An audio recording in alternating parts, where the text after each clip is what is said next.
What is up, YouTube? So here I am back in my car, This is like, I think, the third video that I made in the car to add to my series, my car series.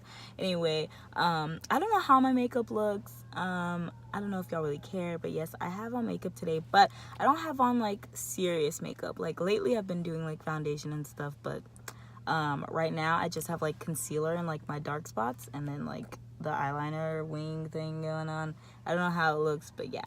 So let's get right into it. So this whole video is about the military and if you should join or not, and kind of what to expect. But my experience is obviously going to be completely different from yours, so I'm just kind of giving you some pointers. But like when I tell you my story, don't just be like, oh, I'm not going to join because of what happened to her. Like, things could go completely different for you. So yeah, if you are interested in the military and want to know more about it, then keep watching this video.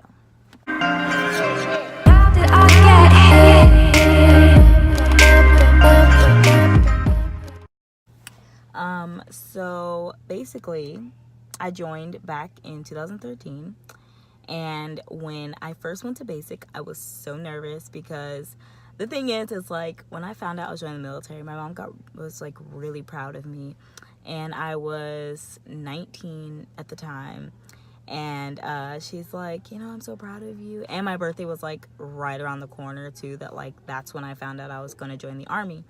And so she was like, oh, what do you want for your birthday? So I asked for Uggs or whatever, so she buys me like Uggs. Then we go to Victoria's Secret on the pink side, and she bought me like a pink jacket and like sweats and like everything. So I was like all like good for like the cold because we lived in Colorado. So I was like, all right, I'm all decked out in my Victoria's Secret / Uggs or whatever. And then she took me to the airport, and before then I had like met a couple other girls that would be there with me. So we were all like chilling, and like, cause we had like a while for our flight. And so we like sat and ate and talked and everything. And then we finally got on the plane. We didn't get on the plane until like way later. So we had been at the airport for hours. Then we finally got on the plane to go. So then we arrived in South Carolina, Fort Jackson. And we get on the bus or whatever, and then they drive us over to Fort Jackson. So they tell us to put all our bags down and everything, and it's like, okay. So we set all of our stuff down, like our luggages and stuff, and then we go into the into like this building. And when we get in there, they're like, all right, everybody, whatever contraband you have, you have to give it up. Now, contraband is another word for like things that you're not allowed to have, like snacks, drinks, toys, whatever. So they're like, oh, you got to get rid of all that. Now, mind you, I had just gotten like 4 or 5 boxes of Girl Scout cookies and like some Snickers, because when you join the military, then you can use the USO in the airports, and that normally gives you like free snacks. You get like things to relax. They have like massage chairs in there, everything. So of course I had all of this stuff, and I had to get rid of all of it. So what you do is you take like whatever you had, like if you had like a small bag full of stuff, you had to go into like this room by yourself, pull the curtain, and empty everything that you had and throw away any snacks and stuff. They literally have like bins full of snacks and stuff. And I'm sure like they probably eat that stuff, or they probably give it away to like active duty soldiers. So after we were done all that, then we sat into a room, and they hand us these packaged lunches that are disgusting. They have like sunflower seeds and like crackers with like cheese squares. Like, it's such a dry, crappy snack, and it's just like that. So that was the only thing we had. So then hours passed by, and we are just kind of like sitting in there. And then I want to say that they went like kind of over a briefing with us on what we were going to do and what was expected. Then we were up. We did not go to sleep. They didn't send us to bed or anything. We didn't go to bed until around the next morning at like 5, 6 o'clock in the morning. And so we're all like so tired. and we're like, done. And then they're like, oh, you need to go take your picture for your ID card. And it's like, the way we're looking right now, we don't need to take pictures like this, but okay. So after not getting any sleep, we go take our pictures. And then they finally show us to our, no, and then I think we went and ate breakfast. Then they finally show us to our dorm. So we go to the dorm or whatever finally, and we all had to shower together. Now, these showers are not individual showers, so everyone showers together. So if you are scared of seeing another girl's booty or a guy's body parts, then, oh, well, I don't know what to tell you. And, and so we all showered together, whatever, and then we went on to eat again, and then after that, we basically through those days, you're like getting like everything good, like your ID, you're getting anything that you need, like for your uniform and stuff. You're getting fitted for uniforms, you're getting socks, you're getting shoes, everything. And that's the whole point of like reception, is just getting you ready. So then you move on to actual basic training. Now, this is the part that everyone's like, oh my God. So basically what ended up happening was they gave us a duffel bag, and you literally fill that duffel bag up from bottom to top, and it's not little, and it becomes heavy. And so what you do is you get on a bus, and what they tell you is they're like, put your head down. So you're like on the bus like this, and you close your eyes. You're not allowed to look at where you're going. So then as soon as the bus stops, they say, yo, get off the bus. And they just start immediately yelling at you. And you're just like, what in the world just happened? And so like literally they have like this whole scramble where like what they tell you is in the beginning, like they're just playing games with you. They're just messing with your head. So basically what you do is like they tell everybody to just throw their duffel bag onto the ground, and then go line up, and then everybody has to come and go find their bag and grab it and then bring it. And they're just trying to see, like, you know, how they can mess with you and how fast you can move and stuff like that. So since my bag was really heavy and I wasn't expecting that, I actually had like people help me. And there was like a couple guys like, you need help, and they were helping me. And so then like basic training is just, it's easy as long as you follow directions and you listen. Because my basic training experience was only crappy at the beginning because there were multiple like drill sergeants that didn't like me, and I never understood why people just automatically don't like me. But there was one in particular named Drill Sergeant White. She's not a drill sergeant anymore though, I don't think, but she did not like me. And then the first sergeant that we had was a female, and she looked exactly like my mom. Like, so whenever I would see her, I would just think of my mom, and then I would be like, oh. And then she actually did care for me, but then she became like really mean to me, and I was like, okay, I don't know what I did wrong, but okay. So basically I had like, it's like the black people in that company didn't like me, and I just didn't understand why. So there was another girl in a different company that was like acting really stupid, and like they wanted to switch her to our company because our company was really strict and really bad. So in order to pretend like to just switch us, which they should have just did that, instead they made it seem like I did something wrong. And literally the black drill sergeant White, walked up to me and was like, if you don't straighten your act up, we're gonna kick your A out of here. And then she called me a monkey, and I was like, you black too? Like, what? And so then the next day, she walks up to me and she was like, you better pack your stuff because you're getting up out of here. And I'm like, what? And they're like, yeah, you have to leave. And I'm like, what did I do? So here I am thinking, I'm going home, I'm crying, I'm mad. Everybody in my company is like, why? Because they knew I didn't do anything wrong. Like, they're just sad that, because, you know, I'm a very nice person, humble person, so people like to be around me. And then when they get attached, they're like, what? You have to leave? So I had to leave, and I was pissed because I thought I was getting kicked out. So then they tell me that I'm getting switched to a different company. So I go to my new company, and the new company was so much better because the drill sergeant, even though they would like play games with you, they would still talk to you. Like, the first sergeant was a guy, and he would constantly be like, hey, are you good? You good? Like, is everything good? You know, are you okay? And he asked me from the start, he was like, so why did you get kicked out of your old company? I said, honestly, I don't know. I'm being so honest with you. And then he was like, oh, okay. He said, so we shouldn't have problems, right? I was like, no. And then he was like, okay, good. And then from then on, like, literally everyone was like, hey, like the drill sergeants were so nice to me. And I was like, okay, you know. So it just got so much easier. And then I would like visit my old company behind their back when I was supposed to be like at church. I would go visit my old company, and I would like go in their room and look at everything, and then I would sneak out. Like, it was crazy. But my old company went through a lot of crap. Like, they ended up sleeping on like these hard like bunk beds that we had to sleep on. They had to sleep on those with no mattresses or anything because they had messed up so bad. And I was like, that's ridiculous. I'm so glad I'm not in this company anymore. So then moving on, so then we went to AIT, which is your training school that you learn your job and everything. Now that was fun because my sergeant actually had like this really thick accent. He was so cool. He was so nice, and once again, like, he was really nice to me too. So going through that was like a really awesome and amazing experience, honestly. I didn't have a bad time. And then when they found out that I was a photographer, they were like, oh, you do photography? And I was like, yeah, I'm expecting a brand new camera in the mail. And they're like, oh, great. That means you're now our class photographer. And I was like, okay. So I was set up to take pictures of the class and the activities that we got to do. It was so much fun. So I loved AIT.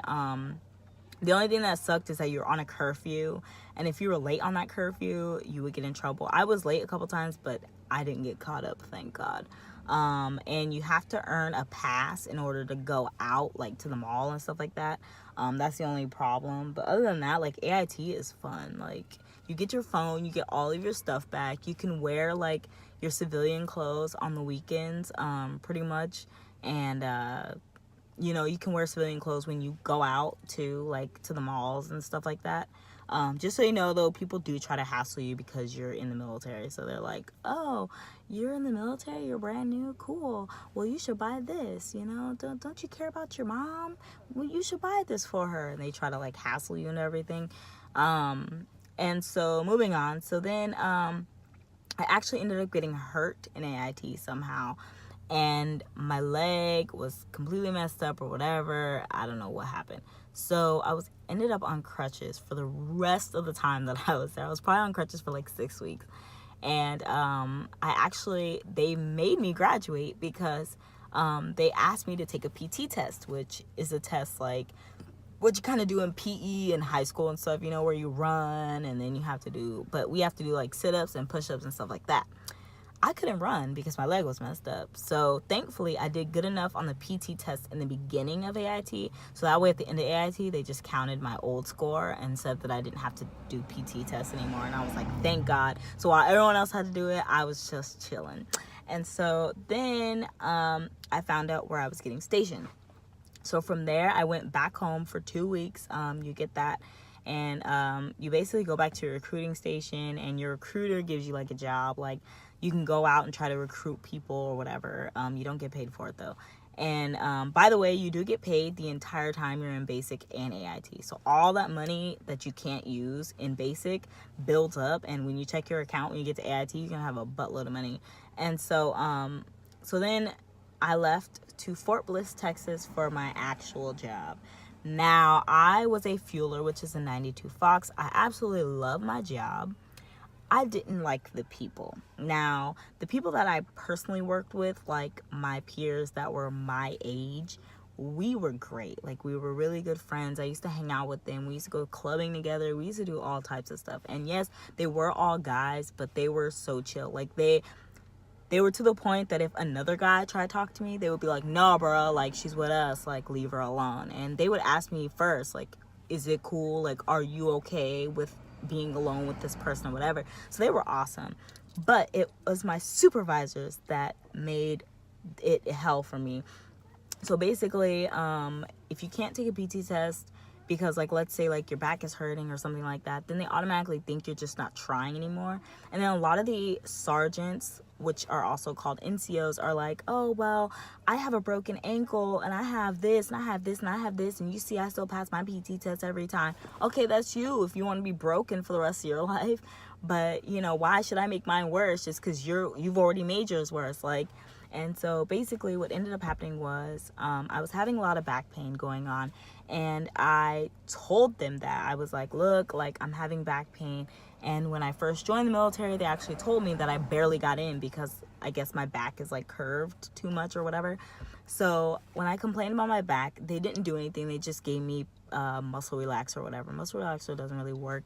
And so I'm just like, okay, whatever. So then they told me I had to do like, physical therapy. So every time I would go to physical therapy, they would be like, you have to do this, this, this, this. And they're like, does your back, is it good enough that you can? And I'm like, no. And they're like, oh, well, okay, well then for the rest of the time that you're here, like sometimes I would go in for my hour and I would immediately lay on this table and they would put a heating pad on my back and tell me to go to sleep. And I would sleep for the entire hour. And they'd be like, all right, see you next week or whatever, you know. And I even went to like a PT class to help me with PT, and that still didn't work because my back hurt really bad. And so then it got so bad that the people at my physical therapy said that I no longer showed interest, that I wasn't showing up for my appointments and stuff like that. And I'm like, yes, I did. What are you talking about? So then somebody started lying. And then once they started lying, then my supervisors at work are like, oh, really? Okay, you're not going to do this? Cool. And so they thought I was lying about my back. Like, they just thought I was lying. So I had to go higher up with it, and I had to complain more, which I don't like being that person, but I had to. And then finally I got an MRI done, and the MRI showed that there was so much wrong with my back that the longer I stayed in, the more problems I would get, and I had to get out. So I didn't get kicked out. I got put out on a medical discharge. But the fact that they kept me in and they kept doing all this stuff like, oh, you're fine. They even sent me to the field a couple times, and I wasn't supposed to go out there. They said I wasn't, but they sent me out there anyways. And then I complained that they made me go, and then they were like, oh, you want to sit here and tell on us? Why didn't you just say it to us? Blah, blah, blah. And it's just like, we're all adults here. Why are you treating us like kids? And another issue that I had with being there was being a woman in the military.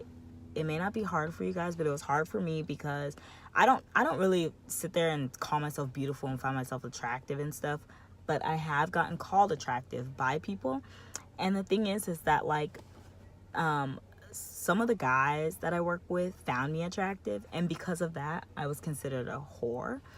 And one day, like I had just been in the military for like 6 months, and one of the NCOs came up to me and was like, oh, I've heard that since you've been here, you've had sex with 7 people. 7 people within the 6 months that I've been there? What? Are you kidding me? And so I was like, how? Like, how did y'all even get those numbers? And then she was like, oh, well, because this person seen you with this person seen you with this person, blah, blah. And I'm like, trust me, I swear on my life that I have not hooked up with nobody since I've been there. And the thing is that the reason why they thought this was because, let's say that like me and this private were at the mall because they invited me. Oh, we're hooking up. Like, that's literally how it worked. And I was like, this is so stupid. So I had to deal with that for the entire 3 years that I was in the military, was being called a slut, being called a hoe, because people thought that I slept with a bunch of people, which made no sense. And then one of those people that they accused me of actually came out as gay. And he had a fiance and got married to him and everything. And I was like, see? I said, just because me and him used to hang out all the time, he's gay. Like, what do you mean? And so basically I was just put down a lot, and I had to get out. I needed to get out. I was done. Like, I couldn't do it. I wouldn't say that like if I had different people to work with, I would still be in today. But the fact that they drove me insane with the accusations, that's just what made it a bad experience for me. I love my job. If I could do it, I would do it again. I would just pray to go somewhere else. and have different people to work with. But I mean, if you want to join, you go right ahead. Trust me, the benefits are great. Right now, I am going to college for free. I get paid to go to college. I get a monthly thing. As long as I'm in school, I get monthly paycheck. And trust me, it's for the best. You get health care no matter what. Your family, if you have kids, a wife, a husband, whatever, they get taken care of as well. You can also live on the safety of a house. The safety of a house. You can also live on base, which is safe because it's behind, the people have to guard it and everything. It's a lot of things that come with it. Yeah, you may not like the little stupid things that they make you do, like mop up the floor that is like made of cement. It's so stupid, but at the end of the day, you still get a pretty good paycheck and you still get a pretty good life with it. So I would recommend joining. Like, don't shoot it down just because of my experience, or you just think you're too scared. Trust me, basic training is probably the worst part of it, and it's easy as long as you do what they say. Now, if you're like one of those people that's like, I can't stand authority, well, then it may not be for you. But I just wanted to let you guys know my experience and everything. I know some people are like, oh, you're a veteran, you were in the Army, blah, blah, blah. Yes, I was. And like I said, I would do it again if I could, but just with different people. So yeah, I hope you guys enjoyed this video, and I hope you have a blessed day, year, month, whenever you're watching this video, and stay awesome.